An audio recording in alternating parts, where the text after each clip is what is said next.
Hello. Cometh the hour, the half hour. We are ready to continue with our program here this morning. So if everyone could take a seat. Just one is all you need, I think. But we will need them back at the end of the day. So,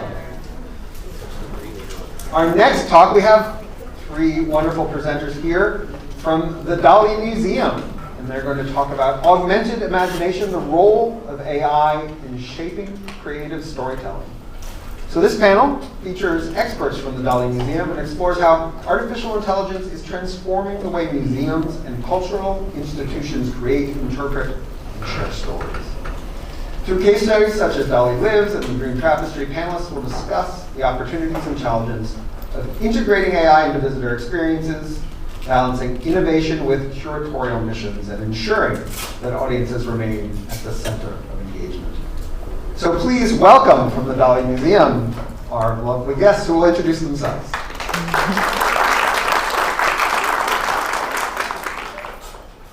I'm a wanderer as well, so I will be moving around with the mic.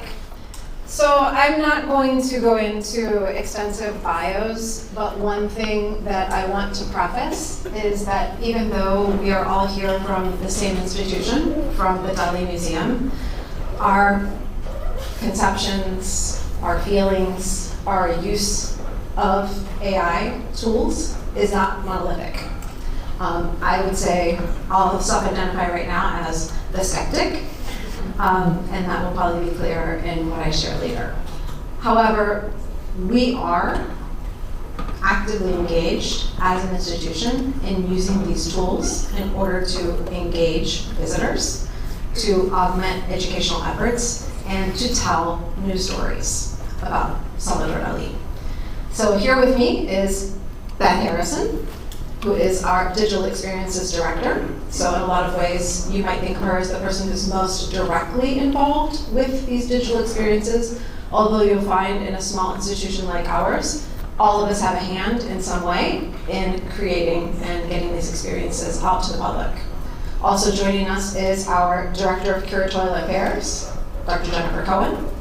And of course, as the Director of Curatorial Affairs, is involved in everything that goes into our exhibitions, and that includes, of course, what we might consider as normal art content, paintings, sculptures, and other objects, as well as digital artworks. And my name is Dr. Kimberly Macquarie, and I am the Director of Education and the Co-Director of the Innovation Labs at the Dali Museum. And I'll talk a little bit about both of those towards the end. Now, I think our institutional context is really important.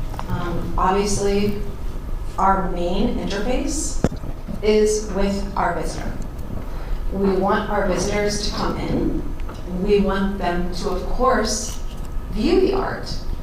But as we know, viewing, just as Moya mentioned earlier, writing, those actions cannot be separated from thinking.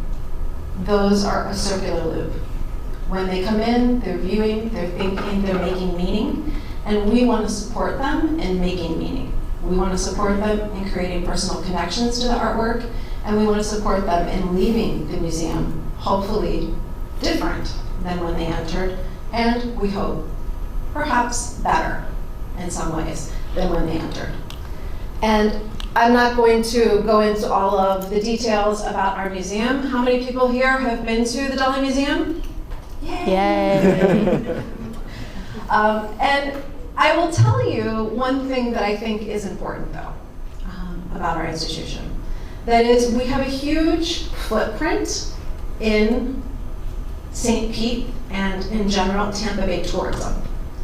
And many people who fill out those visitor surveys for Visit St. Pete Clearwater will tell you that they chose to come to this area primarily to visit our institution.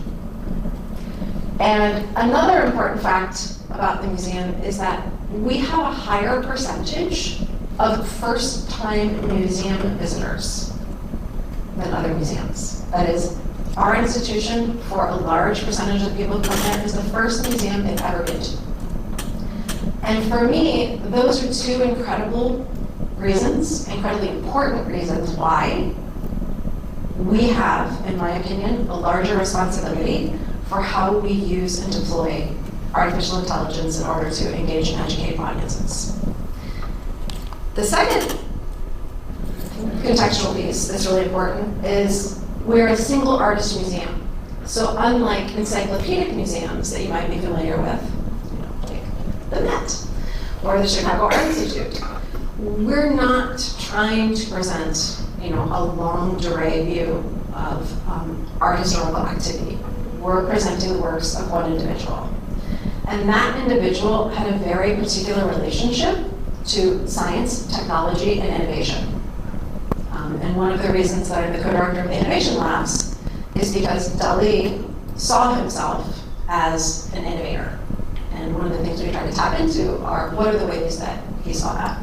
And Jen is going to get into that a little bit more when she talks about Dali as a person who was very motivated by art and science.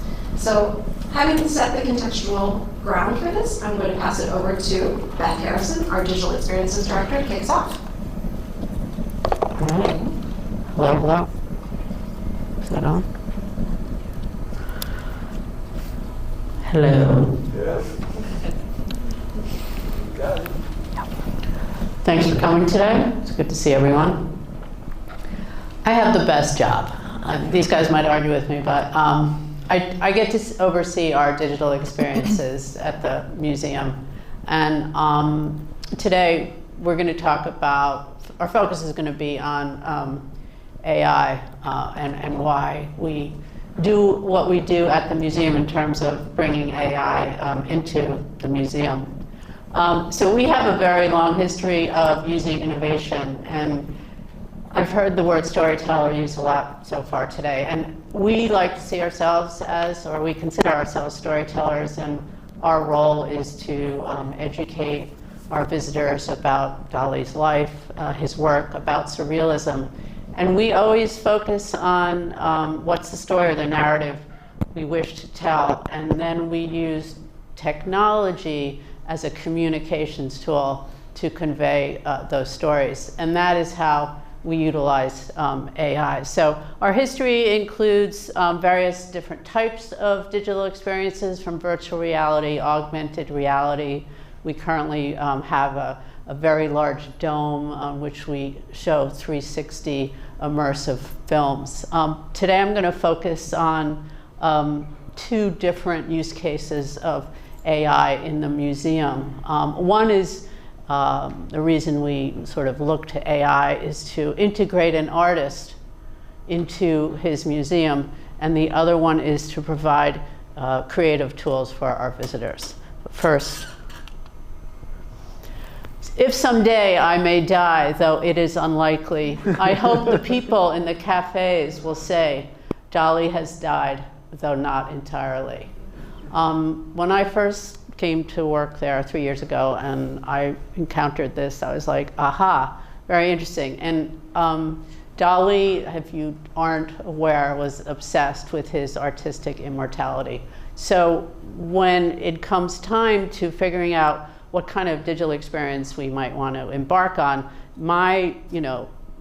what goes through my head is, what would Dali do, and would he be pleased? And I think about this in regards to the next experience, Dali Lives, which we created in 2019.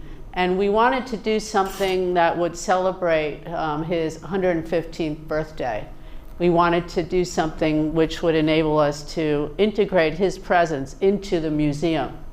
So working with our agency, Goodby Silverstein and Partners, who's done a lot of work for us, created Dali Lives, which was like the original sort of synthetic media. I don't like to use deep fake, we stay away from that, but it was the ability to replicate Dali by using his original works. We're fortunate in the fact that Dali was alive during different forms of media, audio and video. So we have a lot of, and additional his writings. So we have a lot of really rich archival materials in which to train on. So we created 3 units of life-size Dali, which is really comprised of videos of him. 2 of them utilizes his words, his writings, and the 3rd one, he thanks you for coming to the museum and takes a self-photo with you, which has been very popular with our visitors. What I do want to talk a little bit more about is Ask Dali, which is a continuation of Dali Lives, in that utilizing AI to integrate him and connect with our visitors. We feel like when visitors can connect with artists, they have a more personalized experience, which leads to memorable experiences, which means they'll tell their friends, they'll come back, and they'll remember their visit and Salvador Dali. So we worked with 11 labs to train Dali's voice based on recordings of his. And we worked with, we also utilized OpenAI to train on his writings. So we were very considerate of his original source material. And we enabled people to basically have a conversation or ask him questions through a replica of his lobster phone. And here is that experience. For years, people have attempted to understand my work, trying to find meaning in the surreal, to make sense of the dreams of a historic genius. But how can anyone possibly know what is inside the burning mind of Salvador Dali? No, they simply cannot. They are mere mortal human beings. But now I can tell you. Introducing Ask Dali, an audio experience powered by AI and machine learning that allows you to talk to me. Hi, I'm Salvador Dali, and you can ask me anything. Just pick up my lobster phone. Why are the clocks melting? My dear questioner, think not of the clocks as merely melting. Picture them as a vast dream. Why are the elephant's legs so thin? Did you really dream all those things? What's up with your mustache? How they brought me here is far beyond my comprehension. All I know is that they used something called a large language model in a recreation of my voice. And here I am. So next time you have a question, just ask Dali.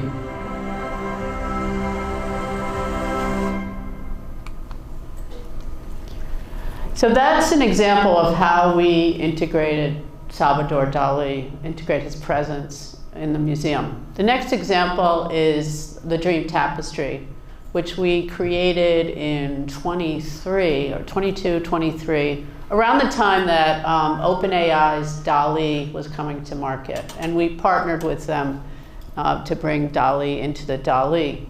And this is an example of how we use digital technologies to support a traditional exhibition. The focus of the exhibition was called The Shape of Dreams, and it looked at 5 centuries of dream visualizations through paintings. And we asked ourselves, how can we enable our visitors to visualize their dreams and to learn about the different styles that were featured in the show? So we created the Dream Tapestry.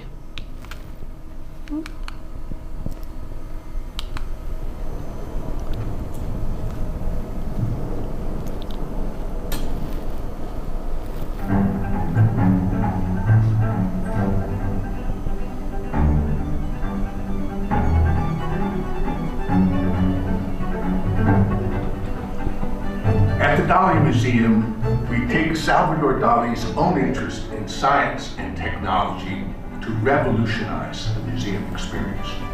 To make his paintings, Dali invented a way of waking himself from his dreams and then drawing what had passed through his mind. We wondered, how can we give people direct access to their dreams like this? Wouldn't that be inspiring?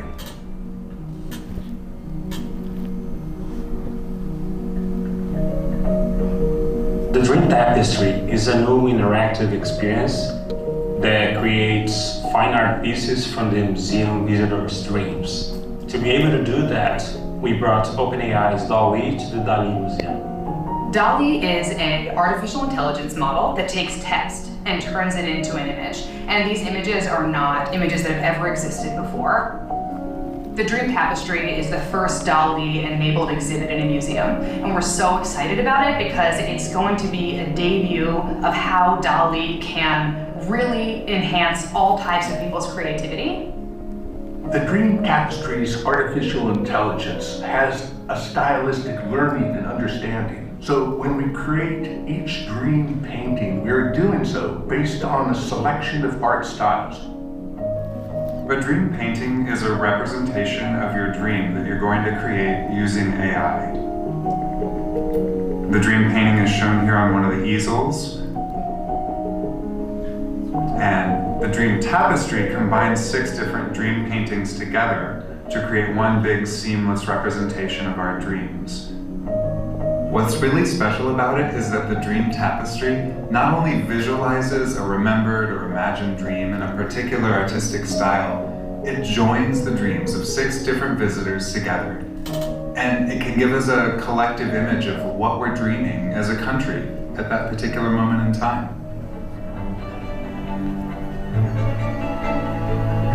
We give each visitor a sense of increased empowerment, as though they had touched something essential and new in their life.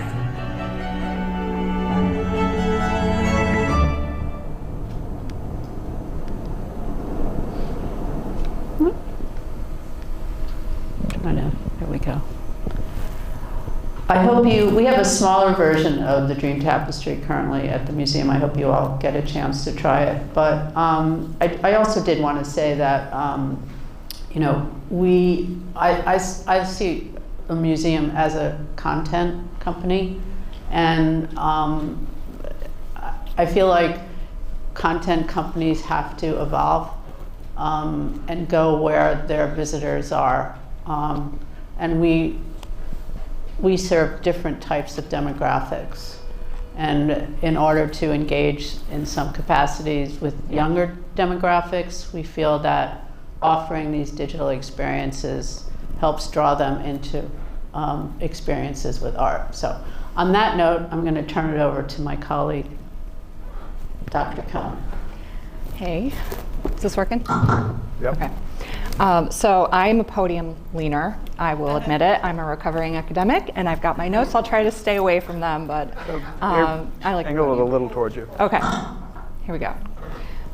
So just a little bit about myself, just to give some context. I've been at the museum for 2 years now. Can you give me some feedback? Okay. And I come from a provenance research background. I'm a modernist art historian. I do have a long interest in surrealism, but my history is really working directly with objects on object level research.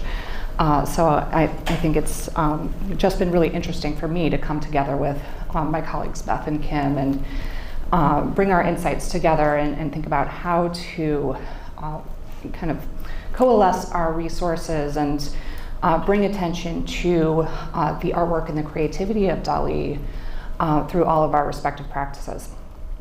And the collection is very much primarily focused on paintings, a few sculptures, a wide selection of works on paper, and a few more challenging mediums like photography and holography. So it is interesting to be in a museum where we're really focusing on new technologies to be the steward of this wonderful collection of very traditional mediums. So as Beth was saying, our museum's position is certainly that storytelling through AI can help us with our mission to preserve the legacy of Dali, because he himself was so interested in science and technology. So the idea is that Dali absolutely would be experimenting in this realm, so should we. So I agree, but in what way specifically, and to what end? And what does it mean on the ground practically? So I'm going to back up and first explored Dali's interest in science with reference to some of his paintings. So the first thing to understand is that Dali was a member of the Surrealist movement, and the leader of that movement, which originated in 1924 in Paris, considered the movement not necessarily primarily even an art movement, but one as an arena of experimentation. They were very interested in their reading of Sigmund Freud, so psychoanalysis. Likewise, the science of optics was a lifelong passion for Dali, starting as a child, and sort of these new technologies and stereoscopy, things like that. But as he started to consider himself a surrealist, he started to sort of amp up this interest in science and technology. And he was a consummate art historian as well. And in that way, he considered himself a modern day Renaissance man, a Da Vinci, someone who had the capacity to invent in multiple disciplines simultaneously. So he didn't want to restrict himself to art. He read widely. He was a devoted reader of the pop science journal, The Scientific American, and he spoke regularly to scientists themselves. So Nobel Prize-winning folks who said in retrospect that he spoke to them like a fellow scientist. He asked them what they were working on and what their inventions were. So the absorption of the main scientific discoveries of his day throughout his long career, which we do. We have an amazing collection starting from, I think the earliest was made when he was approximately 14 to the end of his career. So the best known example, I would say, is The Persistence of Memory, the iconic melting clock painting. So in 1923, Einstein came to Spain, where Dali was studying, and gave a series of lectures on the theory of the general theory of relativity, and scholars and intellectuals in Spain really contended with this idea. So the idea that time and space may not be felt the same for everyone really resonated with kind of nascent surrealist ideas at that moment about what sort of the questioning what might be real, and that what you might experience might depend on your psychological experience. And when Dali was asked, he said, actually, I was inspired by a melting wheel of camembert. But scientists, in retrospect, they really said, actually, and they were interviewed, famous physicists, that his fascination with change and that this was in keeping with his fascination with physics. The picture on the right relates to his interest in the science of perception, how science says we see, exploiting optical illusions of various sorts to cause the viewer to question their assumptions about what they're seeing. So this is an example of what he called the paranoid critical method of double image illusionism, and even the kind of casting of this new method, the paranoid critical method of making artwork, for me, I think is interesting in its scientific connotations. So even his signature was inspired by a stroboscopic photograph of a drop of milk created by Edgerton. And much later, after the invention of the atomic bomb, you can see here in this photo by Halsman, titled Dali Atomicus, you can kind of get a sense from the movement here, and there's stories about how many takes did it take to secure this image, but also the paintings in the background. You can see that things are sort of in the suspended animation. He became very interested in the science of atomic theory and the way that science was showing that matter was structured and cohering. Nature morte vivante, or sometimes called still life fast moving, is at the heart of his later period that we call nuclear mysticism. And it really reflects his interest in the deep structures of life, reflected through math, atomic theory, biology.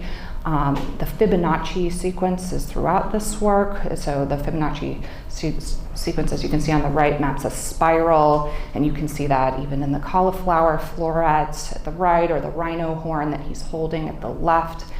He was interested in the double helix structure of DNA that had been recently discovered in 1953. You can see that in the disintegrating fruit dish. There's multiple realities in this picture. There's the tabletop still life, and then there's the doubling of that fruit dish that is then spiraling like a DNA double helix.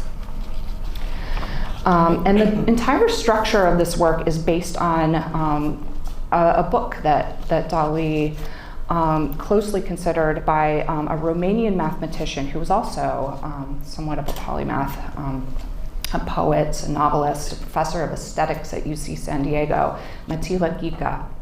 And this is his diagram of the golden section. Dali also referenced the work of Werner Heisenberg when he was discussing this work. He called this an explanatory painting of Heisenberg's uncertainty principle.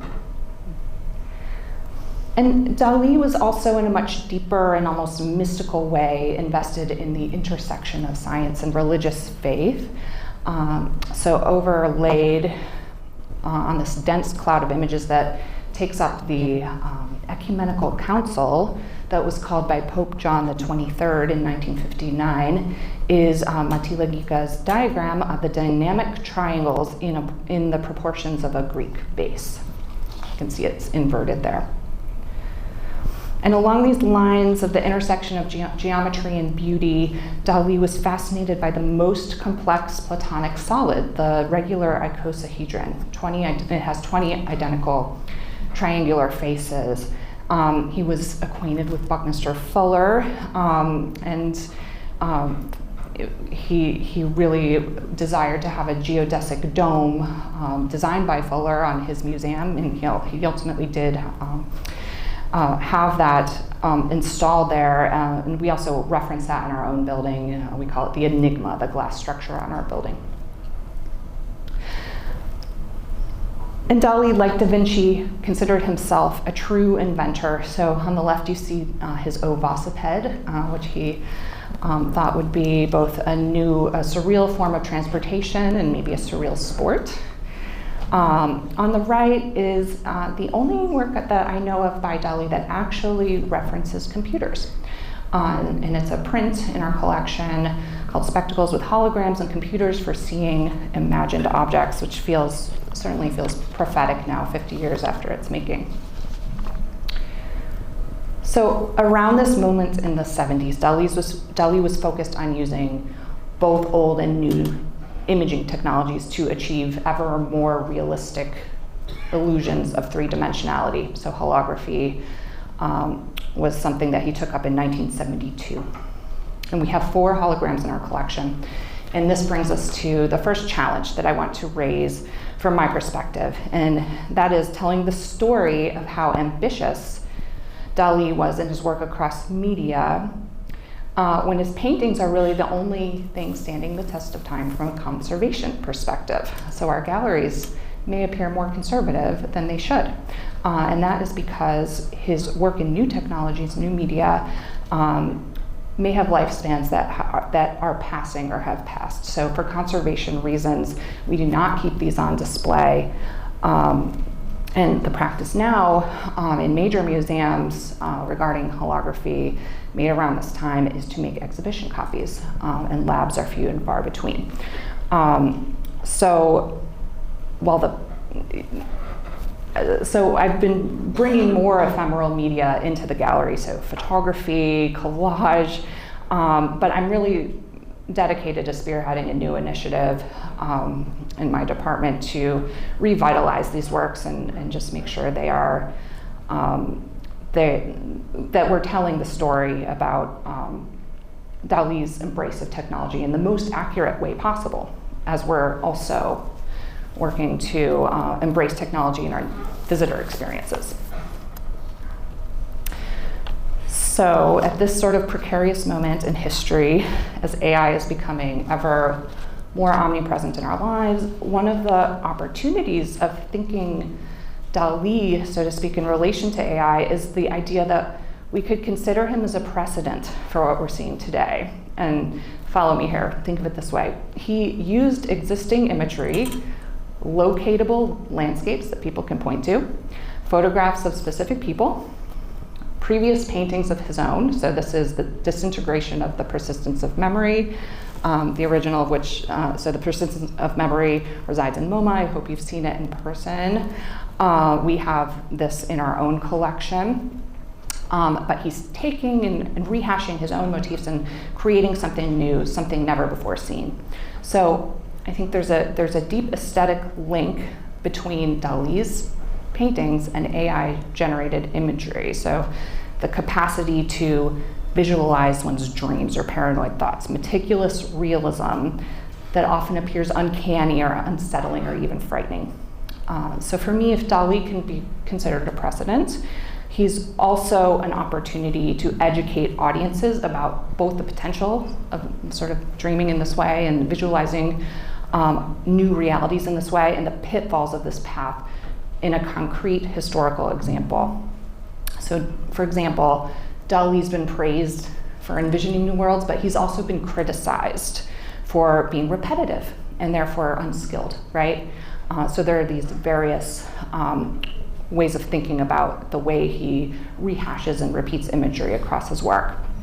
I think there was real ingenuity behind his works, and it might be fashionable to criticize it, but in the context of AI, this kind of human ingenuity and sort of getting to the crux of what that is in Dali's work is more important now than ever.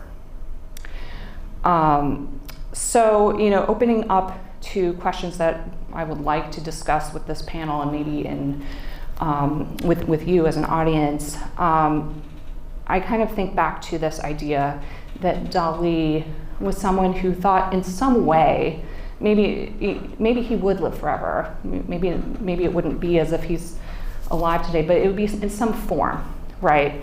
And my question as someone who's really dedicated to objects, to conservation, to understanding, what physical element comprises each color in his canvases, the brush strokes, what's on the back of the canvases. Where does Dali's life in here? Is it a recording of his voice, his bodily movements, or is it the canvas itself, the evidence of his hand that once passed over it, the aid of certain tools and a precise blend of elements? What does that trace consist of? So I feel that our mission of cultural preservation is still primary now more than ever. And that's my mission, to get that across and make sure that the real Dali, in sort of all his infinite multiplicity, and not a singular Dali, but one that is that changed over time. We show the young Dali, we show him at his prime, and we show him making these large mystical canvases. So we may think we know Dali. AI can tell us. We can train AI on certain historical images, but that's still a singular Dali, right? And there are others that we might be able to introduce you to. So for me, the question is, how can we use these technologies and bring the objects to life and make these two kind of poles connect, make them feel as immediate for our visitors as a revitalized AI persona or voice. Okay. I used to be able to say that I was a recovering academic, but I've recently relapsed. So I mentioned previously that I am a skeptic. And before I talk about how I interact with AI tools in the context of the museum, I wanted to say that is not because I was trained as a medievalist. I don't have an inherent dislike for technologies. In fact, I think people have the medieval period all wrong. It was quite innovative. However, I believe that humans still have primacy when it comes to creativity. I believe that it comes from intention, human expression of a feeling, of an experience, of a perspective, and that's something that can't be replicated. I think that the data that shows, we've done studies recently about how people receive, like reception of AI material. So people might receive something that's AI generated without knowing, and they might say that they enjoy it. But as soon as they find out that it was AI generated, they enjoy it less. And they find it less creative, less enjoyable. And I think that's because they view it as less authentic. When we create something, whether we're Dali or whether we're me, I'm also a writer, not a painter.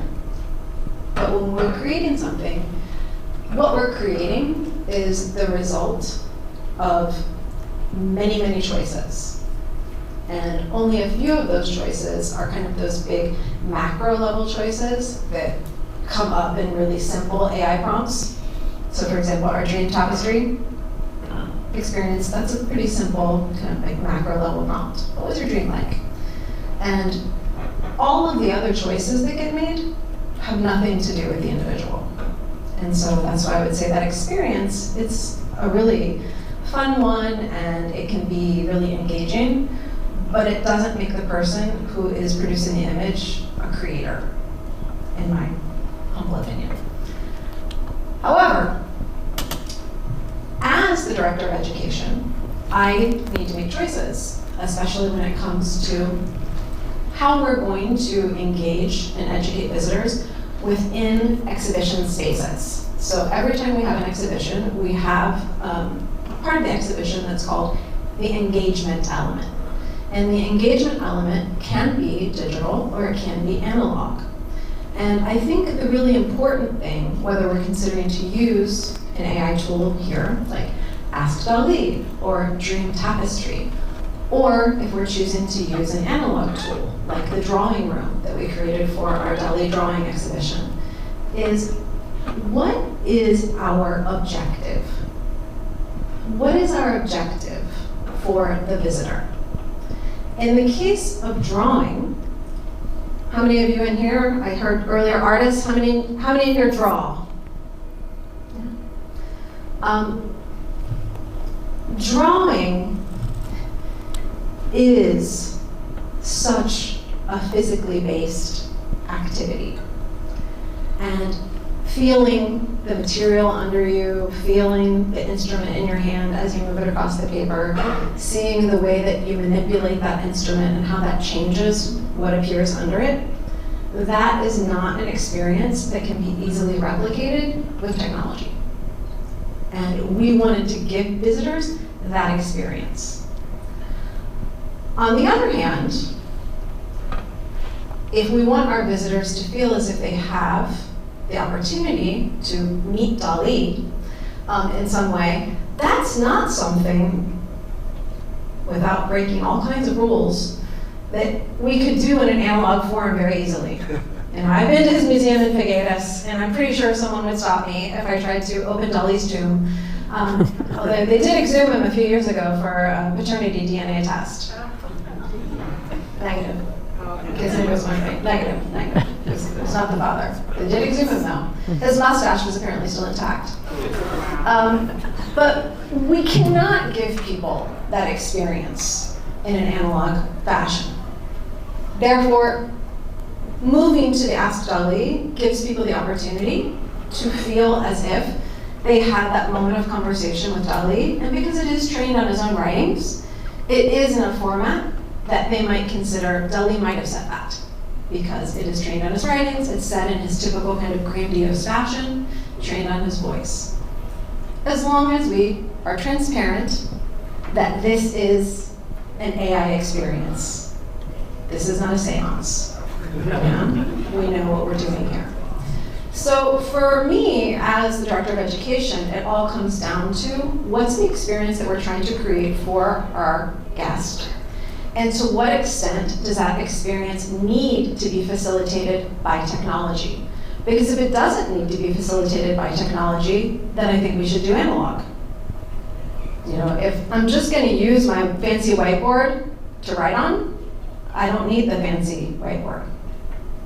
If kids just need their iPads to answer quiz questions, they don't need their iPads. You know, the tech has to be in service of the objective of the mission. Now, my second job at the museum is as co-director of the Innovation Labs. And here's where I'm going to get in a throwdown with Beth Harrison about who has the coolest job at the Dali. Because I actually get to train corporate groups, nonprofits, and educational institutions on creative thinking and creative problem solving. And I do that from the perspective of Dali. Artists, as I'm sure you all know, have a lot to teach us about creative thinking and creative problem solving. Because while the business world has really only been grappling with this for about the last quarter century, how long have artists been grappling with what it means to be creative? With how they might augment their creativity, with what practices might support it, with what personal qualities, might help or might hinder them. And so we have a lot to learn. And this is where it's really important to me to think about the question that came up in Moya's talk in the Q&A. And that is thinking about the future. How can we help people, support them, as we are awash right now in all of these potentialities for how AI tools might be used for the good and the bad? And I think the answer to that is not only for children who are coming up now. If you look at ATD data, which is the big human resources organization, companies show an 83% skills gap for creativity and innovation skills. 83%. Now, throw AI tools into that. If 83% of people have a skills gap for creativity and innovation, throwing AI tools at them is not going to help them truly become better creative thinkers and creative problem solvers. Only teaching them about the creative process in an analog way so that they can go through those steps on their own, understand that every part of that creative process involves microsteps, choices. I'm a writer, right? If you go back and you look at any poet, even go back and look at Milton. Look at Paradise Lost sometime, the manuscript copy. He wasn't visited by the muse. He went back and he blotted and he scratched and he replaced words that even originally for them to get written down came from a series of choices. And if we don't teach people what it feels like to make those choices along every step of the creative path, to understand a problem space, to understand the people, the customers, if you will, that we're solving for, we don't teach them what it means to think divergently, come up with ideas, to think convergently, to apply some kind of funnel to those ideas so we can identify what's valuable, to prototype and assess those ideas so that we can see what works in a real life situation, and then to actually bring those ideas to life. If we don't understand that life cycle of the creative idea, then you can throw all the AI in the world you want at it, and it will not support neither us as the, I don't know how many people want to admit to being part of that 83%, probably no one in this room, or the people who are coming behind us, who if we don't teach what even we already know, it's going to be a lot more than 83% that have that gap. So with that, I will get off my soapbox, and I will sit down and see if there's any questions.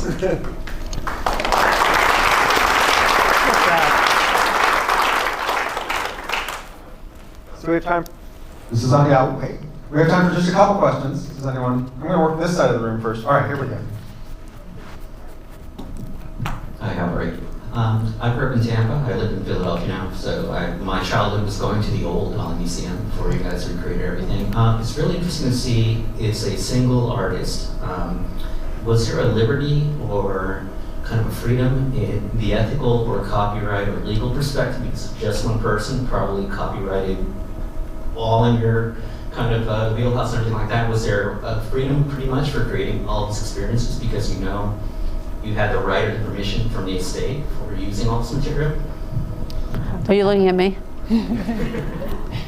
It's a little complicated, but I'm just going to say yes. Just so you know, there is a foundation. Dali left his estate to the country of Spain, and it is managed by his foundation in Figueres. And we have a relationship with them. We have mutual goals to promote the life and the work of this artist. And I'll just leave it at that. Thank you. All right. I'm interested in your creative thinking workshop to bring kids into. Can you talk about that a little more? So most of the workshops that I personally do, I don't do for kids. I would say probably the youngest students that I've had high school age, would be high school age students. So, and I, in addition to being a professor in my previous life, I was also a secondary school teacher in my previous life, so I feel like my interface goes down to that level. But what we're really trying to do in those workshops, and especially the ones that we do for the high school students, is introduce them to the creative process. Going back to the phases of imagination model, which I thought was really interesting, and I thought what's interesting to me most is not that that's a kind of historically accurate model, is that that model actually, I feel like, matches Dali's own career. Like his own career goes through those three phases of imagination. But what we don't want kids to do is get stuck on that second one, the anthropocentric model, where they think that only geniuses, people who have something special about them, are creative.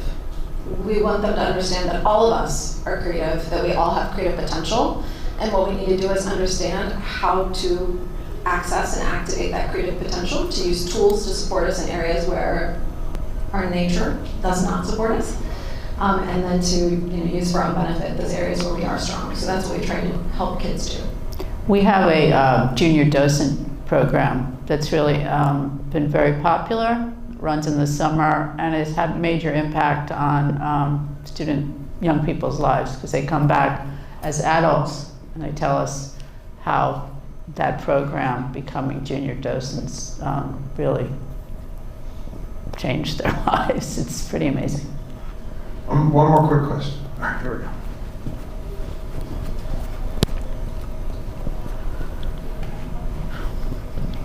Hi, I worked for a single artist museum over the summer, and we don't use AI or any type of technology. So I'm wondering if any of you have been there long enough to see the transition and what that was like for you working there, or for me. I do want to mention that, and I don't think I've mentioned this, but I've been there for 3 years, and I've gone to some conferences internationally and nationally, and we are so unique. We've been voted in the top 10 most innovative museum in the world, and that's against other museums.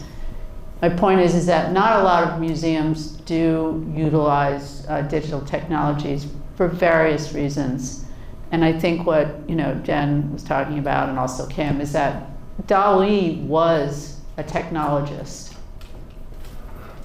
And I'll just leave it at that. All right, thank you very much. Thank you. That was great.